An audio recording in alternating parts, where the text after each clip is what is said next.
Alors, bismillah, walhamdulillah, salatu wassalam ala rasulillah, wa man wala wa ba'd. Je lance ce message à nous tous de manière générale. Je pense qu'il faut qu'on cultive la confiance et l'estime de nous-mêmes. Parce que je pense qu'il y a beaucoup de musulmans qui souffrent d'un manque de confiance en eux.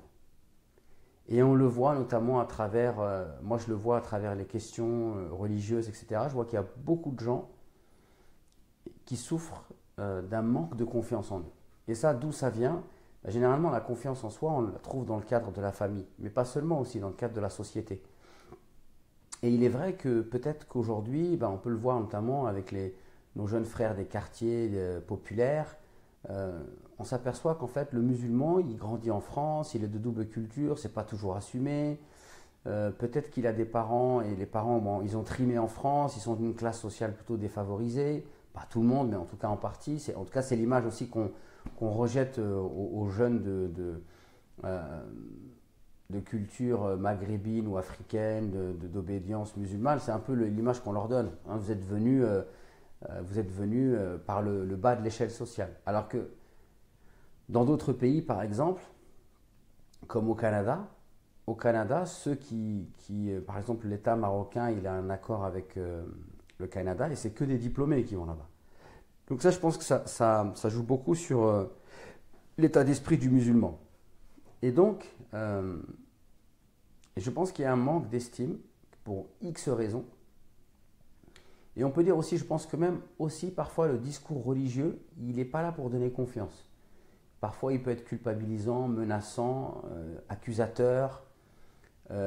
Parfois même aussi, il y a des discours qui sont infantilisants. Le manque de confiance en soi, c'est vraiment problématique. Alors, un exemple qui, à mon avis, est extrêmement marquant dans la vie du prophète, alayhi salatu wassalam. Et c'est le moment où il reçoit la révélation. Et donc, le moment où il reçoit la révélation, le prophète, alayhi salatu wassalam, eh bien, il est à la recherche de quelque chose. Il est en train de se chercher. Et tout ce temps que nous sommes, c'est vrai que parfois, en tout cas, c'est nécessaire d'être à la recherche de quelque chose, à la recherche de soi, à la recherche d'Allah, à la recherche de la vérité. Et donc, le prophète, il est à la recherche et Allah lui répond. Il lui dit « Iqra ». Et le prophète, à ce moment-là, eh bien, quand il reçoit cette révélation, c'est un état de choc pour lui. Et on peut tout à fait le comprendre. C'est extrêmement choquant. C'est extrêmement déstabilisant. Il vient de vivre une expérience complètement nouvelle. Et donc, il va lui falloir du temps pour digérer cette expérience. Et à partir du moment où il reçoit cette révélation, il est prophète. Parce qu'il reçoit la révélation. On ne peut recevoir la révélation qu'un prophète. Mais est-ce que pour autant, il va tout de suite accomplir ce qu'il doit accomplir en tant que prophète? Non. Il va y avoir un temps. Un temps où il est dans le doute. Et il y a même deux sourates. Ya ayyuhal muzammil, ya ayyuhal muddathir.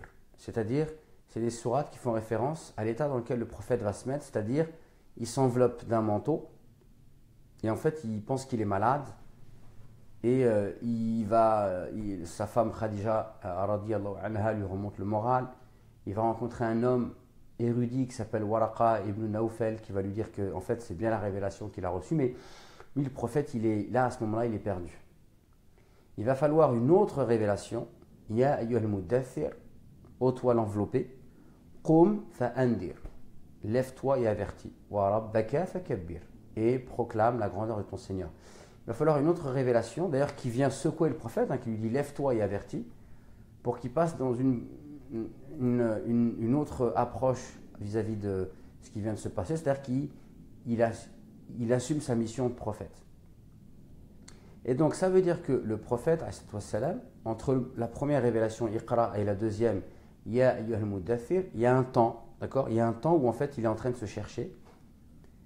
Et même vous pouvez trouver dans des récits que le prophète, il doutait tellement de lui qu'à un moment donné il est devant une montagne et presque il va sauter. C'est l'ange Gabriel qui se met en face de lui et qui lui dit non, tu es l'envoyé d'Allah. Tu es l'envoyé d'Allah. Et donc on peut dire que le prophète ne va réaliser ce qu'il va réaliser en tant que prophète, c'est-à-dire 23 ans exceptionnels dans lesquels finalement il va être persécuté, chassé de la Mecque, il ne va jamais désespérer, il ne va jamais vaciller dans ses convictions, il va aller jusqu'au bout, il va se battre, il va tout tenter, il va se démener, il va devoir immigrer et après, quand il va aller à Médine, il va fonder un État et ensuite il reviendra victorieux dans la ville de la Mecque. Donc c'est une victoire éclatante, mais il n'a réussi à réaliser cela qu'à partir du moment où il va croire en lui en tant que prophète. Donc on peut dire que finalement croire en Allah, c'est croire en soi. Croire en Allah, c'est croire en soi. Croire en Allah, c'est croire en soi. C'est magnifique. Donc le manque de confiance en soi, c'est extrêmement problématique pour un musulman. Et donc tous, autant que nous sommes, nous devons croire en nous. Et croire en nous en tant que musulmans, on pourrait dire que croire en moi, c'est croire que Allah m'a créé et qu'il a mis en moi des compétences et des qualités, et que ces compétences et ces qualités, je dois les utiliser dans la mission qu'Allah m'a confiée sur terre. Car chacun d'entre nous, Allah lui a confié une mission sur terre. Et cette mission sur terre, elle est finalement mettre au service d'Allah, au service du bien, au service de la justice, eh bien les qualités, les compétences que Allah a mis en moi. Donc à chaque fois que vous allez croiser dans votre vie quelqu'un qui n'a pas confiance en lui et qui tourne en rond dans sa vie, en fait, ce serait bien d'essayer d'avoir le devoir de contribuer à le nourrir, à nourrir sa confiance et son estime de lui pour qu'il puisse accomplir sa mission de vie.